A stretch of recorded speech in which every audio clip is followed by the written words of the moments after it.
Hello, Divine Masculines. This is your short step 3 on your journey to Divine Masculinity. And it is simply that for a lot of you, and this includes Divine Femmes when you get into your Emperor energy learning stage, a lot of you have had challenges in learning to allow yourselves to receive love.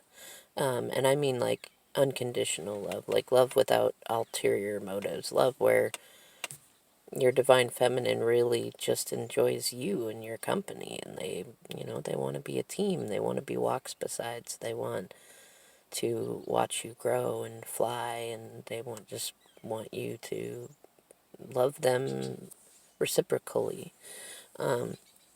And it's important to take the time to really look into your past and your present and think about who you want to be in the future, and really examine your mother-father wounds and traumas that have been added to your emotional baggage through relationships that you've had, both romantically and work-wise and friendship-wise, and really consider what it is that creates blockages for you when it comes to seeing and, more importantly, accepting genuine love.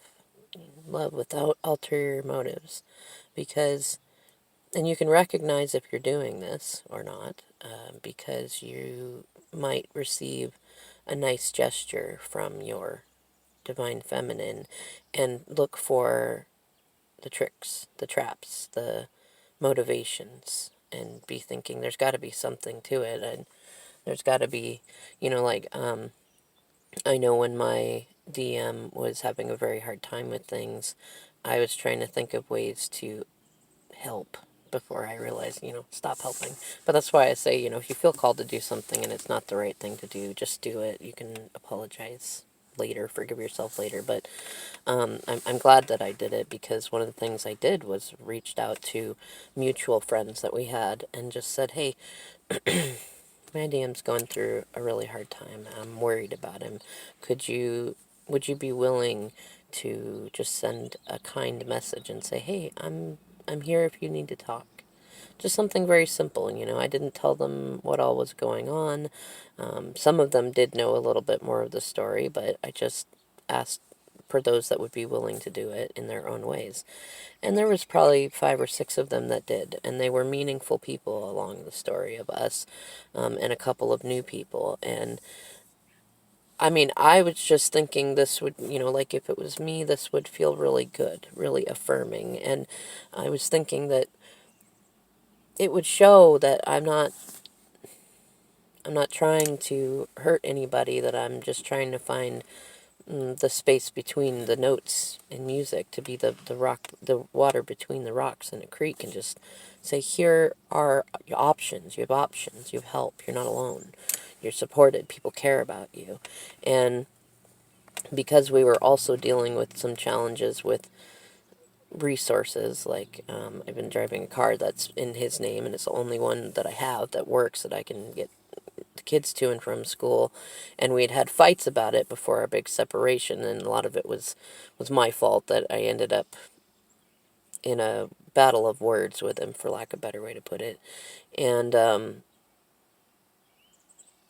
we were talking about me needing to keep the car, and he was used to having people that constantly wanted his stuff and taking his stuff, and it was a battle for both of us, in learning to just ask for what the other wanted, and in admitting to mistakes. But before that stuff really even happened, I had already asked our mutual friends to reach out to him, and then some things happened that brought the vehicle issue into play, and he got the messages and sent them to me, and then asked if I did that stuff to soften him on keeping the car, which, I mean, I had thought about wondering if he would think that, like, if he would think that I was just trying to manipulate him. But I chose to say, you know what, I'm going to have faith that he's going to know that this is just me being who I've always been and being supportive and showing him that he's not alone. The irony was, that is what he thought. And, even when I told him, I said, look, I assumed that you were still in ego mode and that you were going to take the car, and I chose to do it anyways. And I wasn't going to change my authentic kindness, even if he wasn't going to be kind to me. And he had asked about the whys, and I gave an emotional answer, and then he thought that that's why I did it, to have some sort of opening to win him over or draw him back to me. And the irony was that became a moment of growth that I didn't expect, that I was able to tell him, like, look, my intention isn't to keep drawing you into these emotional moments, but if you ask me a question, I'm going to be authentic. I'm going to answer you, because that was one of my things needing to be healed in the past, was that I was always like equivocating and qualifying and trying to avoid looking like trying to avoid coming across like I was doing something manipulative, because of the way that somebody else used that thing that I naturally want to do in a way to actually manipulate him. And it's funny, because that's what I mean about, accepting divine timing when I talk about it. Like, there are things that you're going to do in your mess making. That's why I did video for you guys, the divine masculine, the first one, recognize you're doing the right thing, even when it doesn't feel like the right thing. It's a part of the learning process. But I share that story because it's relevant in recognizing how a lot of us, both feminine and masculine, have a difficult time in just accepting love, just feeling worthy of having somebody love us that way, and feeling worthy of having, especially for any divine masculines that grew up in situations with a lot of toxic femininity or toxic masculinity, or both, and you didn't get,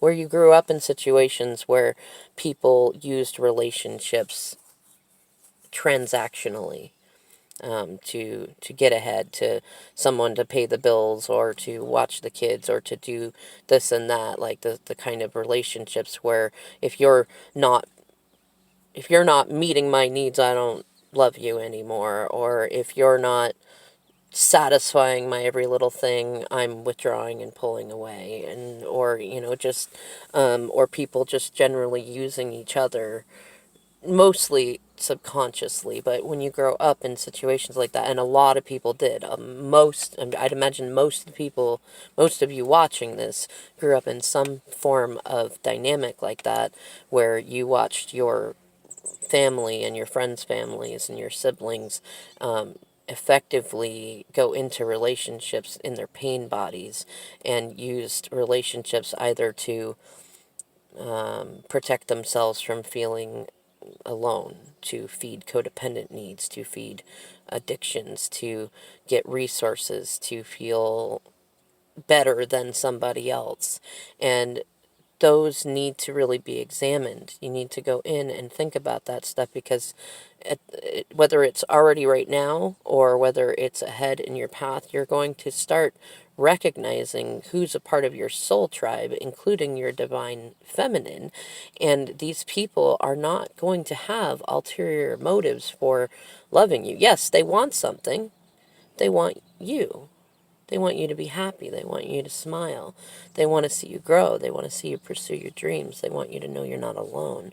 They would love it if you would reciprocate, especially your divine feminine. And when she starts doing these things with you, you also need to recognize, too, that she's already figured it out. She's already realized that you're learning and she's learning. And she's offering you the magic of divine femininity, which is unconditional love, true forgiveness, redemption without having to earn it, without grudges, and kindness for kindness' sake, friendship for friendship's sake, fun for the sake of fun. She's offering these things to you because they are her, they are love. And she even knows in the moments that you are acting out and testing her for ulterior motives and tricks and traps and the other shoe to drop, she already knows that you're learning. She already knows. That's why she can respond the way that she has been doing, not reacting in the ways that she was before, holding space for you, showing you the way through example. She's working on herself and still there for you. That is genuine love. And for any divine masculines who are still in a space of questioning that, questioning why the changes, why now, why me, it's about learning more about your self-worth, which we already talked about a little bit, but this is a part of that journey. You know, really go into your memories. And yes, some of them are going to be scary to relive. But I guarantee you that once you allow yourself to heal by allowing yourself to hurt, they'll never have the same power over you that they did before. And then you will slowly unravel the toxic masculinity and toxic femininity that have kept you in this box and attracting people around you that keep you in a box of pain and misery and constant vigilance, constantly looking for who's attacking you, who's manipulating you, where's the trap door, where's the booby trap. You know, that's a really stressful way to live. And if you really want to have, and I know that you do, if you want to have a genuinely loving relationship that is healthy and freeing and just makes you feel warm and good inside, that warms your heart to tears, then this is part of what you need to work on. This is your step 3. Learning to allow love in. Learning to give yourself the gift of saying, I am worthy of somebody being that absurdly loyal to me. Somebody being that absurdly faithful to me. It makes zero sense in comparison to the worldview that I've had of everybody else, but it is endearing. It is magical, and I am worthy and deserving of that.